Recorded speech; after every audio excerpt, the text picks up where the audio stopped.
बिस्मिल्लाहिर्रहमानिर्रहीम। अस्सलाम वालेकुम वीवर्स, वेलकम टू देसी रेसिपीज़। आज हम बनाने जा रहे हैं मुतंजन। शुरू से आखिर तक देखिए ताकि कोई भी चीज़ आपसे मिस ना हो। मैंने आधा किलो सेला राइस लिए हैं, इसको मैंने भिगो दिए 1 घंटे के लिए। मैंने गुलाब जामुन लिए हैं 2 कलर में। खोपरा लिया है मैंने 2 टेबल स्पून, अखरोट लिए हैं 2 टेबल स्पून, इलायची 3 अदद लिए हैं, बादाम लिए हैं मैंने 2 टेबल स्पून, 400 ग्राम मैंने शक्कर लिए है, मावा लिया है मैंने 200 ग्राम, और मैंने अशरफी लिए लाल और ग्रीन ऑरेंज कलर लिया है, और ग्रीन कलर लिया है 1/2 टीस्पून। पानी मैंने उबलने के लिए रख दिया था। 3 गिलास पानी लिया है मैंने। जब इसमें अच्छे से उबाल आ गया तो मैंने ये चावल डाल दिए हैं और मैंने इनको 10 मिनट के लिए उबाल लिया है।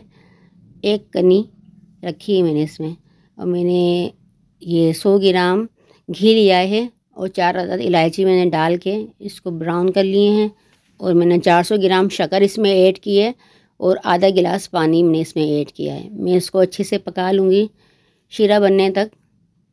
ज़्यादा सख्त शीरा नहीं करूँगी, नॉर्मल से रखूँगी। अब मैं इसके अंदर चावल ऐड कर रही हूँ जो मैंने बॉयल किए थे, और अच्छे से इसको मिक्स कर दूँगी ताकि इसका पानी अच्छे से जल्दी से ड्राई हो जाए। अच्छे से चमचा चला रही हूँ मैं। ये अच्छे से मिक्स हो गया है तो मैंने हाफ टी स्पून जो मैंने ग्रीन फूड कलर भिगोया था वो मैं एक तरफ डाल दूँगी, और इसी तरह मैंने ऑरेंज कलर भी एक तरफ डाल दिया है पानी में घोल के। आप इसको दूध में भी घोल के ऐड कर सकती हैं। और मैं जो ड्राई फ्रूट काटे थे बादाम, अखरोट, नारियल, ये भी मैं इसके अंदर ऐड कर दूँगी, और मैं बाकी आधे बचा लूँगी ताकि गार्निश में हमारे काम आए। और ये मैं अशरफी भी इसमें ऐड कर रही हूँ, ग्रीन और लाल। आधी मैं अशरफियाँ बचा लूँगी जो कि गार्निश में इस्तेमाल करूँगी। और ये मैंने गुलाब जामुन लिए हैं पिंक कलर के और वाइट येलो, ये भी मैं इसमें ऐड कर दूँगी।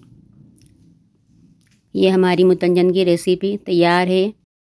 मेरी मेहनत पसंद आई है तो वीडियो को लाइक कर दें और चैनल को सब्सक्राइब कर दें ताकि हर नई आने वाली वीडियो का नोटिफिकेशन आप तक पहुंच जाए। मिलते हैं फिर किसी नई रेसिपी के साथ। जब तक के लिए अल्लाह हाफिज़।